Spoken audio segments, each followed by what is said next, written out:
ব্যক্তিত্ব আমাদের দশরথ দাস মহাশয় এবং উপস্থিত রয়েছেন শ্যামাকান্ত বাউরি মহাশয় এবং উপস্থিত রয়েছেন পরেশ বাউরি মহাশয়, উপস্থিত রয়েছেন বাবুল বাউরি মহাশয়, রূপম দাস মহাশয় এবং আমরা সকলেই রয়েছি।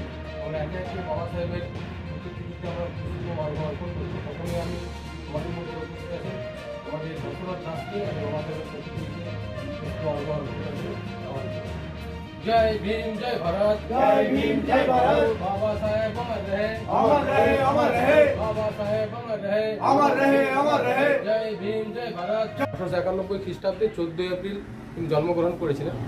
সেই সময় মধ্যপ্রদেশের মহু বলে একটা সামরিক ছাউনি, তার বাবা যেহেতু ব্রিটিশ সৈন্যবাহিনীর একজন মেজর ছিলেন এবং পরবর্তীকালে তাদের নিজস্ব বাড়ি ছিল মহারাষ্ট্রের সাতারাতে এবং ছোটোবেলা থেকেই তিনি খুব একটা ছিলেন, মনোভাবপূর্ণ ছিলেন এবং বিশেষ করে যে যখন তিনি ক্লাস 4 পাস করেছিলেন, সাতারাতে একটা উৎসব হয়েছিল আমাদের মহার সমাজে প্রথম, মানে তার সমাজে ক্লাস 4 পাস করেছে, একটা উৎসব পালন করেছিলেন এবং তার বাবার বন্ধু মানে একজন অর্জুন কেলস্কর বলেছিলেন, তিনি তাকে একটা মহাত্মা বুদ্ধের বই প্রদান করেছিলেন এবং সেই থেকে তিনি ইন্সপায়ার হয়েছিলেন যে কীভাবে সমাজটাকে এগিয়ে নিয়ে যাব। এবং তার পরবর্তীকালে তিনি বম্বে এলিফ্যান্ট কলেজ থেকে তিনি বিএ পাস করেন।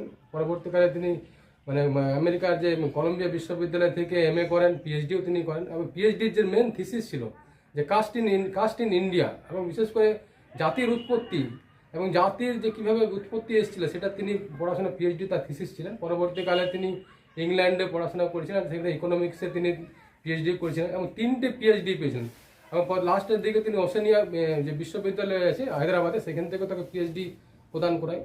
এবং আমরা আজকে খুব গর্বিত যে বাবা সাহেব ডক্টর বি.আর. আম্বেদকর যে ভারতের মতন একটা সংবিধান, সবথেকে লিখিত সংবিধান তিনি দিয়ে গেছেন আমাদেরকে, যেখানে প্রতিটি সমাজের মানুষের যে অধিকার, সেই অধিকারের কথা তিনি লিখে গেছেন।